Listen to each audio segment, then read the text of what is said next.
మన ముకుంద జ్యువెలర్స్ కొత్త బ్రాండ్ పూర్వి అందమైన 18 గ్రామ్స్ బంగారు ఆభరణాలు అందుబాటు ధరల్లో. వివరాలకు సంప్రదించండి.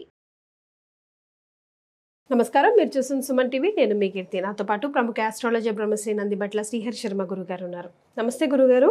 వాగర్థావివ సంపృక్తౌ వాగర్థ ప్రతిపత్తయే జగతః పితరౌ వందే పార్వతీ పరమేశ్వరౌ. ఆదిత్యాయ చ సోమాయ మంగళాయ బుధాయ చ గురుశుక్రశనిభ్యశ్చ రాహవే కేతవే నమః. శృంగేరి జగద్గురు పీఠాధిపతులకి, కంచి పీఠాధిపతులకి నమస్కారములు తెలియజేసుకుంటూ కార్యక్రమాన్ని ప్రారంభిద్దాం. కార్తీక అమావాస్య గురుగారు, ఆఖరి అమావాస్య కార్తీక మాసంలో కదా, మరి ఈ రోజుకి ప్రత్యేకత ఏమైనా ఉందా?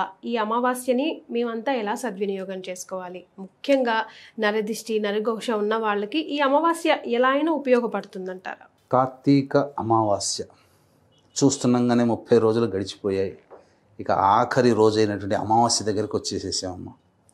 ఈ అమావాస్యకి చాలా ప్రత్యేకత ఉంది. వీక్షించేటువంటి ప్రేక్షకులకి కూడా ఏదైతే అనుకుంటున్నారో అది సరైనది కాదు, వాస్తవాన్ని తెలియచేసే విషయం మనము ప్రూఫ్తో సహా మనం చెప్పుకుందామమ్మా. గురుగారు, ఏంటి ఈ అమావాస్య రోజున చేయాల్సినటువంటి విధి విధానాలు ముందు తెలుసుకుందాం. కానీ మనకు మహాభారత యుద్ధం తెలుసు కదమ్మా.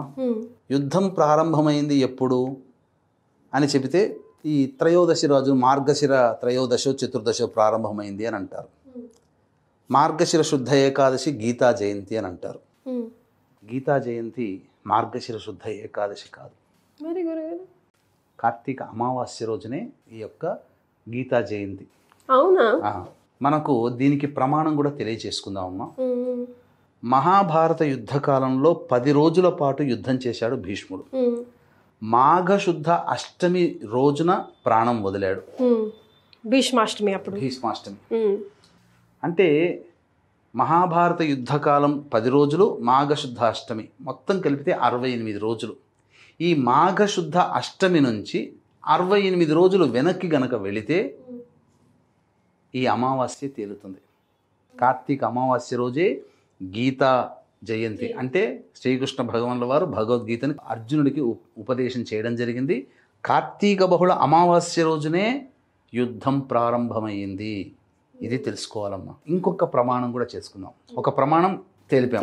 అంటే భీష్ముడు మరణించింది మాఘశుద్ధ అష్టమి కదా, అందరికీ తెలిసిందే. 68 రోజులు వెనక్కి వెళితే కార్తీక బహుళ అమావాస్య. తరువాత శ్రీకృష్ణుల వారు రాయబారానికి వెళ్ళినటువంటిది రేవతి నక్షత్రం. అంటే కృత్తికా నక్షత్రానికి కార్తీక పౌర్ణమి రావాలి. తర్వాత వెళుతూ వెళుతూ కర్ణుడిని కలుసుకున్న తర్వాత కర్ణుడితో చెబుతాడు, రేపు జ్యేష్ఠ నక్షత్రముతో కూడుకున్నటువంటి అమావాస్య రోజున యుద్ధం ప్రారంభమవుతుంది అని చెప్తాడు. అంటే మనకిక్కడ యుద్ధం ప్రారంభమైంది కార్తీక మాస బహుళ అమావాస్య. ఆ రోజే గీత ఎంతసేపు చెప్పాడమ్మా? కొద్దిసేపే. తర్వాత వెంబడే యుద్ధం ప్రారంభించడం జరిగింది. కానీ అమావాస్య రోజు ప్రారంభిస్తారా మీ లెక్క ప్రకారం? అమావాస్య అనేటువంటిది పక్కకు పెట్టండమ్మా. అమావాస్య రోజు ప్రారంభమైంది అంతే. అందుకనే చెడుపై మంచి గెలిచింది. ఇదేమీ ఇల్లు కట్టుకోవడమో పెళ్లి చేయడం కాదమ్మా, యుద్ధం చేస్తున్నాం. అదే కాబట్టి దానికి మంచి పని కంటే 10 రకాలుగా ఆలోచన చేసి మంచి పని ఎప్పుడైనా మొదలు పెట్టాలి. చెడు పనికి ఎప్పుడైతేందమ్మా? వినాశనమే కదా, చెడే కదా. యుద్ధం అంటే మంచి ఎలా అవుతుంది? ఎవరో ఒకరు మరణించాలి, చెడుపై మంచి గెలవడం. మంచి గెలవాలంటే చెడు పోవాలిగా. మరి ఆ చెడుని పోవడం కోసం చేసినటువంటిది. ఇందులో జన నష్టం జరిగింది కదా, అది కూడా చెడే కదమ్మా. ఇప్పుడు మనకు యుద్ధ వాతావరణాలు చూస్తున్నాం, అదేమన్నా మంచిదా? ఎంతోమంది ప్రపంచవ్యాప్తంగా పౌరులు చనిపోతున్నారు. కాబట్టి ఈ కార్తీక మాసము అమావాస్య, గీతా జయంతి, భారత యుద్ధం ప్రారంభమైన రోజు అనే విషయాన్ని అవగాహన చేసుకుంటే చాలు. మార్గశిర శుద్ధ ఏకాదశి గీతా జయంతి కాదు. ఇది పర్ఫెక్ట్. ఇక తర్వాత ఈ రోజు చేయవలసినటువంటిది ఆఖరి రోజు. కాబట్టి ముఖ్యంగా ఈ అమావాస్య రోజున అంటే చాలామందికి కొద్దిగా కన్ఫ్యూజన్ ఉంది. ఏ రోజు అమావాస్య? 19వ తారీఖు 20వ తారీఖు? మనకు చాలా మటుకు ఉన్నటువంటిది ఏంటంటే సూర్యోదయానికి ఉన్నటువంటి తిథి ఏదైతే అది మనకు ప్రామాణికంగా ఆ రోజు అంతా చెప్పవచ్చు. కానీ అమావాస్య దేనికి ప్రత్యేకమైనటువంటిది? పితృదేవత ఆరాధనకి ప్రత్యేకమైనటువంటిది. పితృదేవత ఆరాధన ఎప్పుడు చేస్తారు? సూర్యోదయం అవ్వగానే చేయరు, అపరాహ్న కాల ప్రవేశం చేసిన తర్వాత చేస్తారు. ఈ అపరాహ్న కాలం అనేటువంటిది ఈ అమావాస్య 19వ తారీఖు రోజున వ్యాపించి ఉంది. కాబట్టి ఈ అమావాస్యని అనగా 19వ తారీఖు రోజున పితృ కార్యక్రమాలు అనగా ఎవరైతే అమావాస్య రోజున చనిపోయారో వాళ్ళ కోసం చేసేటువంటి పిండ ప్రదానం తర్పణాది కార్యక్రమాలు 19వ తారీఖు రోజున చేయాలి. అమావాస్య సందర్భంగా ఆఖరి రోజు కాబట్టి చేసేటువంటి దానాలు కానీ ఏవైనా కానీ చెయ్యాలి అని అంటే 20వ తారీఖు రోజున చేయాలి. ఎందుకంటే 12:16 వరకు ఆ రోజున 20వ తారీఖు రోజున అమావాస్య ఉంది కాబట్టి ఈ రోజునైనా కానీ ఇక ఆఖరి రోజు కాబట్టి శివారాధన చాలా ప్రత్యేకమైనటువంటిదిగా చెప్పబడి ఉంది. ఈ రోజున గొప్పదైనటువంటి దేవతా కార్యక్రమాలు చేసుకుంటే విశేషమైనటువంటి బలమమ్మ. ఎందుకనంటే స్వాతి నక్షత్రం వెళ్ళిపోయిన తర్వాత విశాఖ నక్షత్రం వస్తుంది.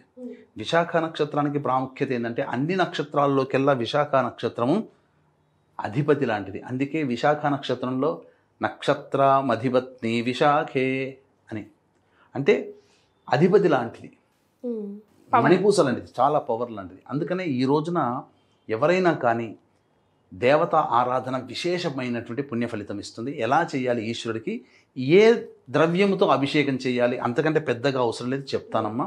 వీక్షించేటువంటి ప్రేక్షకులు కూడా ఈ నెల 20వ తారీఖు రోజున అమావాస్య సందర్భంగా మహిమాన్విత శ్రీశైల క్షేత్రంలో మీ జాతకరీత్యా కలుగు విద్య, వివాహ, ఉద్యోగ, దాంపత్య, అనారోగ్య సమస్యల నివారణకి మరియు మేష, మిథున, కర్కాటక, సింహ, కన్య, వృశ్చిక, ధనుసు, కుంభమీన రాశిలో జన్మించిన వారికి ఇప్పుడు ప్రపంచవ్యాప్తంగా జరుగుతున్నటువంటి ఉపద్రవాలకి గురు అతిచారం కారణం కాబట్టి 12 రాశుల్లో జన్మించినటువంటి వారికి దోషప్రదము కావున సర్వదోష నివారణ పూజలు, హోమాలు జరిపించి శక్తిపాతము చేసినటువంటి కరుంగలి మాలని ఇవ్వడం జరుగుతుంది. ఈ కార్యక్రమంలో నమోదు చేసుకోదలిచిన వాళ్ళు స్క్రీన్పై కనిపిస్తున్నటువంటి నెంబర్లకి సంప్రదించగలరు. ఈ రోజున ముఖ్యంగా ఈశ్వరుడికి కానీ కాలభైరవుడికి కానీ ఆవ నూనెతో అభిషేకం చేయాలమ్మా. ఇది ప్రధానం.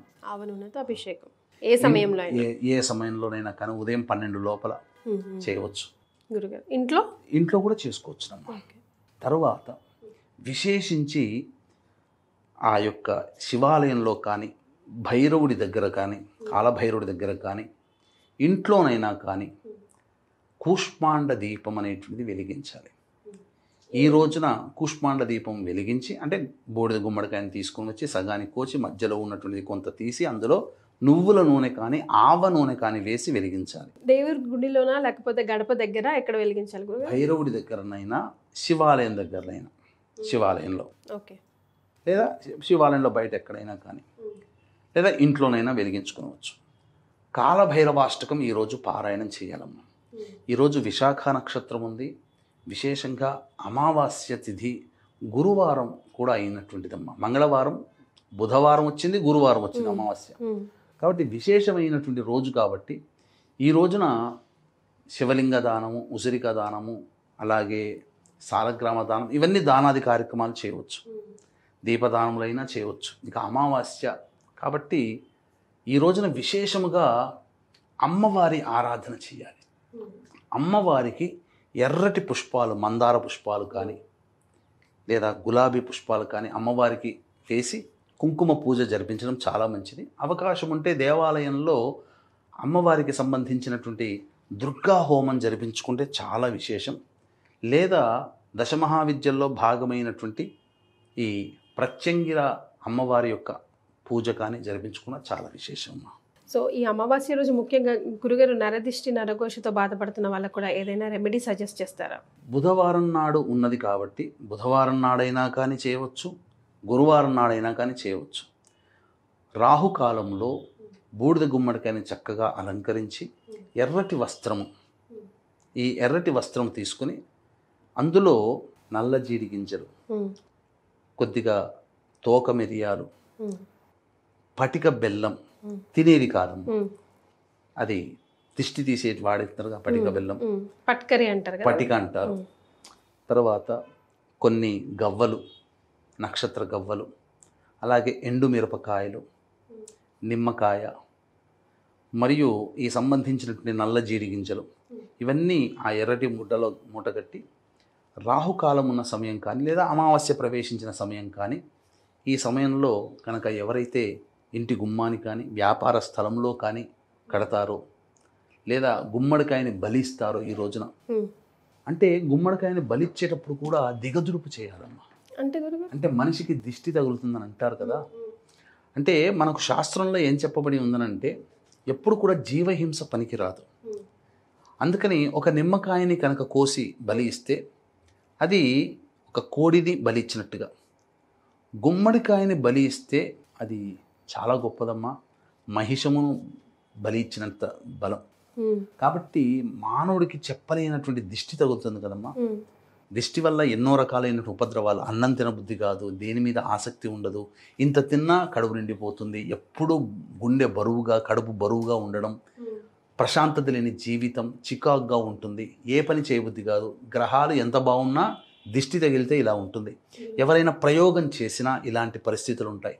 కాబట్టి ఇవన్నీ తొలగిపోవడం కోసం చక్కగా గుమ్మడికాయను మనం తీసుకొని వచ్చి గుమ్మడికాయని 3 సార్లు క్లాక్ వైజ్ డైరెక్షన్గా, తర్వాత యాంటీ క్లాక్ వైజ్ డైరెక్షన్గా, మళ్ళీ మనిషి నుంచి పైనుంచి కింది దాకా దిగదుడుపుతూ 9 సార్లు దిగదుడిచి పగలగొట్టి ఎడమ చేతిలో ఉన్నటువంటి దాన్ని కుడి చేతికి విసిరేయడం, కుడి చేతిలో ఉన్నదాన్ని ఎడమ చేతికి విసిరేసి తర్వాత పసుపు కుంకుమ చల్లి ఎవరికైతే దిష్టి తీస్తారో ఆ వ్యక్తి స్నానం చేస్తే దోషమంతా తొలగిపోతుంది. ఇది ముఖ్యంగా చేయాలి. గుమ్మడికాయ అప్పుడు వెంటనే పడేసేయచ్చా గురుగారు? ఒక రాత్రి నిద్ర చేయాలి అట్లా ఏమైనా ఉంటుంది? అట్లే పడేసేయచ్చమ్మా, తప్ప ఉండాల్సిన అవసరం. ఇంటికైతే కుడివైపులో ఉన్నది ఎడం వైపు, ఎడం వైపులో ఉన్నది కుడివైపు చేయాలి. ఇక దిష్టి మనిషికి తీస్తే ఇక ఏం అవసరం లేదమ్మా, దాన్ని పడేసేయచ్చు. స్నానం చేసేసి ఉన్న బట్టలతోనే స్నానం చేసి ఇంట్లోకి వెళ్ళిపోతే చాలు.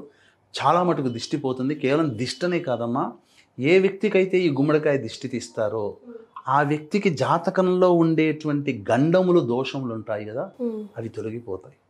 అవి మన కంటికి కనిపించవు. గండములు వచ్చి త్రుటిలో తప్పితుంది కదా, అప్పుడు మనకు అర్థమవుతుంది ఆ రోజున చేసినటువంటి పని వల్ల మనకి ఇంతటి. లేకపోతే అది ఏదో సినిమాలో డైలాగ్ ఉంటుంది కదా, జర్రుంటే చచ్చిపోయేటుంది కదా అని, అట్లా శ్రీహరిది ఏదో డైలాగ్ ఉంటుంది కదా అలా. పోలేండి గారు మంచి మంచి విషయాలు తెలియజేశారు. ముఖ్యంగా ఈ కార్తీక అమావాస్య రోజు మేమంతా ఏం చేసుకోవాలో, ఎలా సద్వినియోగం చేసుకోవాలో తెలియజేశారు. ధన్యవాదాలు. సర్వం శ్రీ ఉమామహేశ్వర పరబ్రహ్మార్పణమస్తు.